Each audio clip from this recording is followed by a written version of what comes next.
Hi everyone, this is Dr. Nitin Chhoda, and in this video I'll give you the response from House Speaker Nancy Pelosi to the accusation, to the allegation that she's withholding action on a stimulus bill because she doesn't want the president to get re-elected. This is something that was alluded to by US Treasury Secretary Steven Mnuchin yesterday in an interview on CNBC, which I did cover right here on our channel. So make sure you check out that other video where I give you the actual interview, where I show you the interview where the US Treasury Secretary said that House Speaker Pelosi was trying to do everything she could to stall a stimulus package to prevent President Trump from getting re-elected. And in fact, today, House Minority Leader Kevin McCarthy specifically came out and said it. And he said that there was a political agenda on the part of House Speaker Nancy Pelosi, on the part of the Democrats to essentially not do any further stimulus in an effort to make sure that the president would not look good and would not get re-elected. And I think it's amazing that these kinds of discussions are actually happening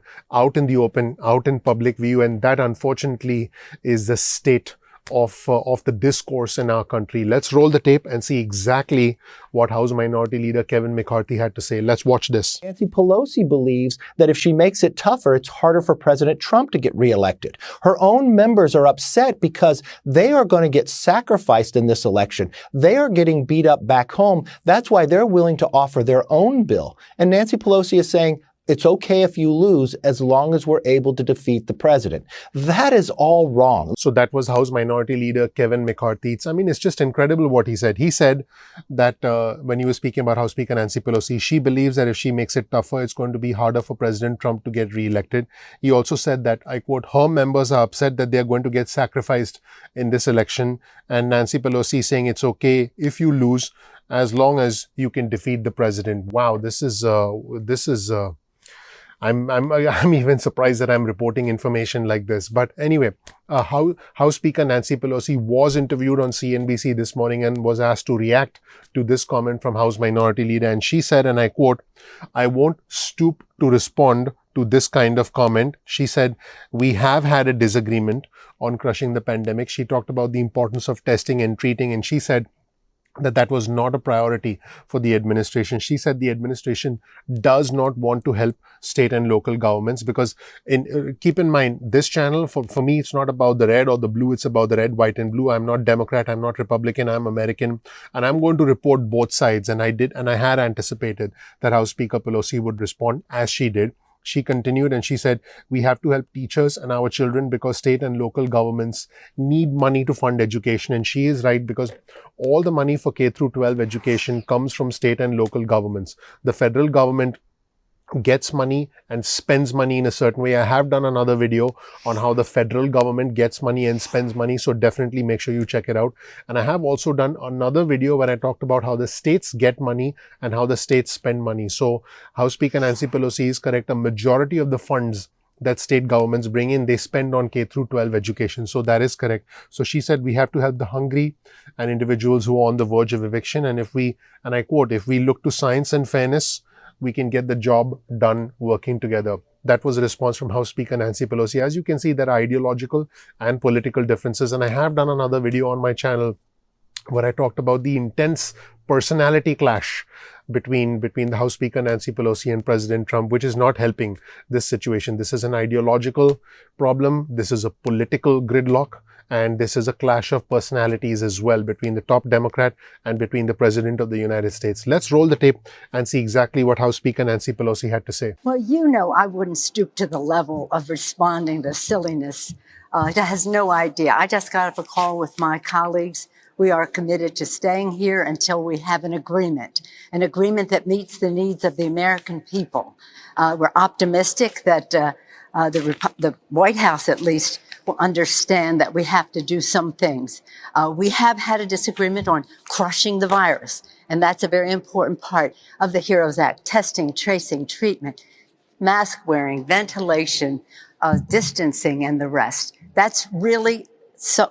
Every time I come on the show, I tell you, this is it. You want an open government, you want an open economy, you want to open schools, crush the virus. We also want to help state and local government, which they are accusing of all kinds of things because they don't want to help them.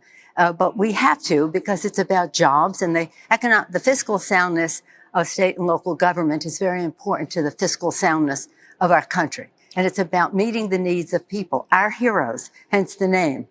Healthcare workers, police, fire, transportation, sanitation, food workers, teachers, to teach our children. And speaking of teaching our children, you know that over 90% of the funding for education and public education in our country comes from state and local government. So we feel very proud of the work that we have done. It is scientifically, academically, institutionally documented to be what really meets the needs of people who are hungry in our country. Maybe 14 million children are food insecure. Many millions of their families are on the verge of eviction. We have that in our legislation. They do not.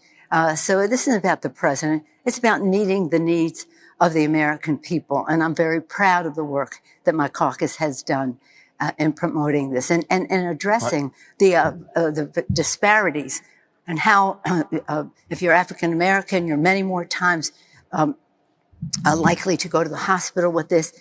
Hispanic, nearly 5 times more likely to go to the hospital for the coronavirus. We have a big challenge. And if we could just look to science and fairness, we can get the job done working together. Now, this next segment is important because Jim Cramer basically said to House Speaker Pelosi, hey, why don't we get something piecemeal done? Why don't we get something done now and deal with other problems later? And he actually continued to ask about that because, you know, he was trying to insist that something should be done now and we focus on other bigger problems down the road. And the House Speaker responded by saying, I quote, there is no later with this administration. A skinny deal is a Republican deal. It's not a deal at all. She said the Fed is spending trillions of dollars shoring up our economy, which is why the stock market is doing well. And that is indeed a good thing. But she said we are a consumer economy. The stimulus will help people maintain their dignity. So she was talking in terms of getting money to those who need it the most, as opposed to just big businesses and corporations, which is what she is saying is the focus of the administration. Let's roll the tape and see what the House Speaker Nancy Pelosi had to say. What is your bottom line minimum demand in a skinny package, just so we can get something done now and then maybe deal with some other issues later? There is no later with this administration. This is the opportunity. And a skinny deal is a Republican bill. That's not a deal at all. They're making a skinny, in fact, Chuck Schumer and I call it emaciated proposal for a massive problem. We have to face that reality. As you know better than I, the Fed is spending trillions of dollars shoring up our economy in other ways with monetary policy. We can fiscally spend the appropriate amount of money to meet the needs of the American people. And by the way, it's stimulus. You know better than I that we are a consumer economy. And the more we have, whether it's food stamps or unemployment insurance and the rest of that, that is rental checks, that is stimulus to the economy while it helps people maintain their dignity. And in the next segment of the interview, Cramer continued to try and get Speaker Pelosi to be open to a piecemeal approach, if you will, a smaller, more targeted approach. And he asked her again, why don't we do a smaller, more targeted approach? Let's help the restaurant industry, for example. And House Speaker Pelosi responded by saying, yeah, let's spend money on restaurants, but it all takes money. And she said that the administration was making sure that the money went to help the top 1%. This is what she specifically said. And she said, let's spend money to help restaurants. We want to do it right without having to take a second dip. And she said, all of this takes money. We need to take our economy into the future in a way that lifts up everyone. And she said, let's shore up the middle class with money instead of the top 1%. And let's use science to crush the pandemic. Let's watch and listen to House Speaker Nancy Pelosi in her own words. Why not try to at least target, say, hospitality, restaurants, the industries that you know are bleeding nationwide, to get that done, and then think bigger? I know you said that nothing can be accomplished, but we need to put some money in these people's pockets now. What do we do? We have the Restaurant Act. Mr. Blumenauer of Oregon has that legislation. It's expensive. It's $125 billion. We would welcome some of that into our bill, which means, though, we have to cut further into the original $3.4 trillion. But it's, I think, very important to do. I come from San Francisco. Restaurants are our community life. You're in the New York area, you know what that means, but it means that all over the country. And so, yeah, we want to be sure, though, that as we do the small business initiatives, it's not like you have a second dip. You have a second dip without having the oversight or without having the proper opportunities for women-owned, minority-owned, veteran-owned, rural-owned businesses to be able to participate in a strong way. So we're not in disagreement on this. It's just that it all takes money that the Republicans were willing to spend on giving tax breaks to the top 1%, 83% of the benefits to the top of their tax bill going to the top 1%. And that money that I think is appropriate to be used by the Fed to shore up the markets. You see the stock market is doing well. That's a good thing. But let's shore up the middle class in our country as well and do so based on science to get rid of the virus. And then we can open up and take our economy into the future in a way that it lifts up everyone. So that's it, everybody. Now listen, there are two sides to this story. Like I mentioned, there's an ideological divide, there's a political divide, and there's a personality clash, if you will, because there is really no common ground. There's no area of compromise between the House Speaker and the President. You know, if the House Speaker and the President came to a consensus, and if they just picked up the phone and talked to each other and hammered out some details, all of these details would fall into place. Everything would just fall into place. Stephen Mnuchin would get in line, and Mark Meadows would, sort of get behind what they agreed with. Chuck Schumer would get behind what the House Speaker and the President agreed with. There would be no need for the Problem Solvers Caucus to try and present something and then to get, sort of neglected during the call or to get cast aside. I think these two individuals need to talk, and that needs to happen. And that, that's going to be better than executive orders that try and reroute funds, and then we run into the effectiveness of those orders and difficulty implementing those orders. The one solution that the country needs is these two individuals to pick up the phone and talk to each other for 10 minutes and hammer out some details. That's where things stand right now. Everybody, let me know what you think of this video. Let me know what you think of my suggestion and what you think of House Speaker Nancy Pelosi's position, because there are two sides to every story. Let me repeat again. For me, it's not about the red or the blue. For me, it's about the red, white, and blue. I'm not Democrat. I'm not Republican. I'm American. So let me know in the comment section below what you think about the House Speaker's position. Also, please share this video with friends and family and let us know what you think. Thank you so much for watching, everybody. My name is Dr. Nitin Chhoda with Ignition Time. If you don't know anything about me, check out my introductory video. I have the fortune, the honor, the privilege of living the American dream. I am a beneficiary of American exceptionalism, and I want to help you live your American dream. Please click like, please subscribe, please enable notifications so you get instant updates from our channel going forward. Sometimes YouTube does not send out notifications, so please make sure to bookmark youtube.com/Ignition Time.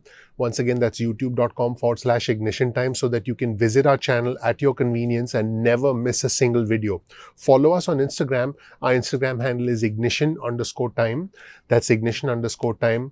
And we release exclusive content specifically for our Instagram followers. You can also follow us on Twitter. Our Twitter handle is also ignition_time. So follow us on Twitter, because you can get breaking news and alerts from us on Twitter. Now, we release videos at 2 p.m. East Coast time most days of the week. So make sure you please click like, you subscribe, you enable notifications. Speaking of notifications, get your cell phone out, send a text message with the word ignition or with the word time to 70,000. That's 70000. And you can get added to our SMS list. You can also get added to our email list if you want. Go to ignitiontime.com/alerts. That's ignitiontime.com/alerts,